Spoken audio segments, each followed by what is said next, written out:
अस्सलाम वालेकुम दोस्तों, मैं हूं सैयद उमर फारूक अपने चैनल नंबर स्पेस की एक और एपिसोड के साथ आपकी खिदमत में हाजिर हूं। दोस्तों आज के एपिसोड भी हज स्पेशल एपिसोड है और आज के एपिसोड में बड़ी ही शानदार खबरें हैं आपके लिए।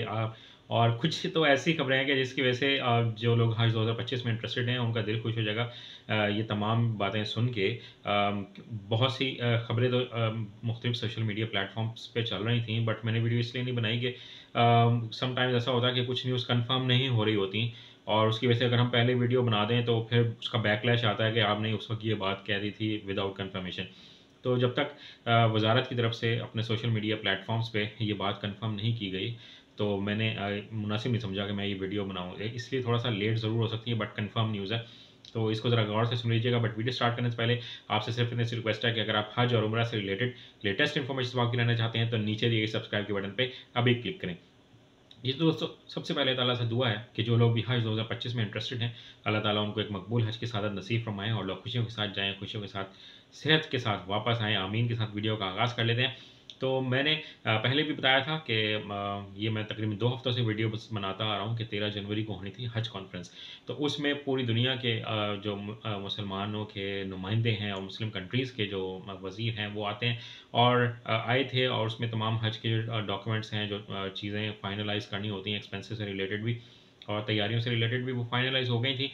तो हुकूमत ने जब हज पैकेज ऐलान किया था उसकी जो प्राइस बताई थी वो 10,75,000 से 11,75,000 के दरमियान बताई थी लॉन्ग हज के लिए, और शॉर्ट हज के लिए भी तकरीबन 11,75,000 के करीब ही अमाउंट थी कि आपको इतनी अमाउंट पे करनी पड़ेगी।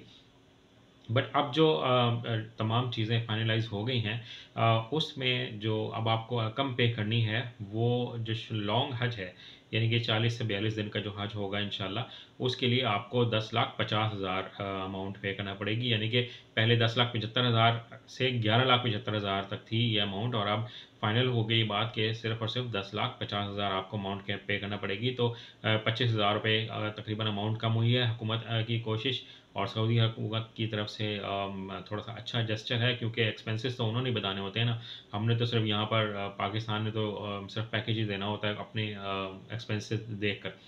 तो ये 25,000 रुपये तकरीबन पर हाजी आप लोगों को बच जाएगा और इसकी जो अमाउंट है वो तकरीबन 10 फरवरी तक आप लोगों ने जमा करवानी होगी। अब ये 1 फरवरी से इंशाल्लाह तीसरी किस्त जो है वो स्टार्ट हो जाएगी।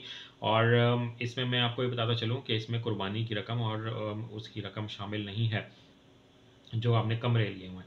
तो कुर्बानी जिन लोगों ने अगर ली हुई है तो उसके लिए तकरीबन 700 रियाल और जमा करवाने होंगे, या जिनके पास जिन्होंने नहीं ली है और वो लेना चाहते हैं तो वो अभी भी शायद बैंक में जाकर ले सकते हैं। अभी भी हज दरखास्तें जो हैं वो वसूल की जा रही हैं, पहले आइए पहले पाइए की बुनियाद पर। तो आप लोग वहाँ जाकर अभी भी जो लोग जाना चाहते हैं हज का पैकेज लेना चाहते हैं ले लें। तो और जो हुकूमत से कुर्बानी का पैकेज नहीं लेना चाहते तो वो वहाँ जाकर भी कुर्बानी कर सकते हैं और उसके लिए 700 से 800 रियाल आपको होने चाहिए। इससे कम में भी आपको कुर्बानी मिल सकती है और जब वहाँ जाके कुछ लोग कोशिश करते हैं तो अच्छे पैसों में कुर्बानी की फैसिलिटी मिल जाती है। तो जैसे आपको बेहतर लगे, आप हुकूमत से लेना चाहें कुर्बानी की फैसिलिटी आप हुकूमत से ले लें, और अगर आप खुद से जाके करना चाहते हैं वहाँ जाकर और आपका एक ग्रुप है 5-7 बंदे हैं तो आप खुद से भी एक अच्छी वहाँ पे इस तरह की सर्विस को अवेल कर सकते हैं। तो जैसे आपको मुनासिब लगे आप ये कर सकते हैं। इसके अलावा जो सऊदी हुकूमत है उसने भी इस दफ़ा ये दावा किया है कि हम मिना में मुज़दलिफ़ा में हम इस दफ़ा बेहतर सहूलियात देंगे, और इस दफ़ा हमने इसीलिए बहुत ज़्यादा बुज़ुर्गों को, बीमार अफराद को और बच्चों को और ख़वातीन को नहीं आने की इजाज़त दी ताकि मसाइल जो हैं वो कम से कम हों। ख़वातीन वो हैं जो 5 महीने से ज़्यादा की यानी कि प्रेग्नेंट होंगी तो उनको इजाज़त नहीं है, बाकी तो सबको इजाज़त है।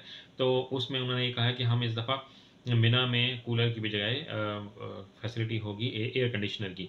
और जो बाकी चीज़ें हैं वो तो क्योंकि पूरा जो पैकेज होता है वो तो हुकूमत देती है, जिसमें होटल्स मिलते हैं, लेकिन जो हज के अयाम होते हैं उसमें थोड़ा सा इशू होता है हर साल ही, और वो मेरे ख्याल में वो सऊदी हुकूमत को इम्प्रूव करने की बहुत ज़रूरत है, क्योंकि वो जो हज के अयाम होते हैं 5-6 दिन, उसमें सऊदी हुकूमत की मैनेजमेंट होती है, उसमें किसी और कंट्री की मैनेजमेंट नहीं होती है। तो सऊदी गवर्नमेंट को ये चीज़ बहुत ज़्यादा इंप्रूव करने की ज़रूरत है। सिर्फ अमीरों के लिए ही अच्छी फैसिलिटीज़ नहीं होनी चाहिए, जो गरीब ममालिक से और गरीब लोग भी आते हैं उनके लिए भी अच्छी फैसिलिटीज़ होनी चाहिए। बाकी जो प्राइवेट हज पैकेज है वो मैंने एक पैकेज कुछ दिन पहले शेयर किया था, मेरे बड़े अच्छे दोस्त हैं जावेद साहब हैं, तो वो हज हर साल एक टूर करवाते हैं, ग्रुप लेकर जाते हैं, तो आप उनसे पैकेज ले सकते हैं। उनकी डिटेल्स मैं डिस्क्रिप्शन में डाल दूँगा उनके, तो आप वो भी उनसे कॉन्टैक्ट कर सकते हैं।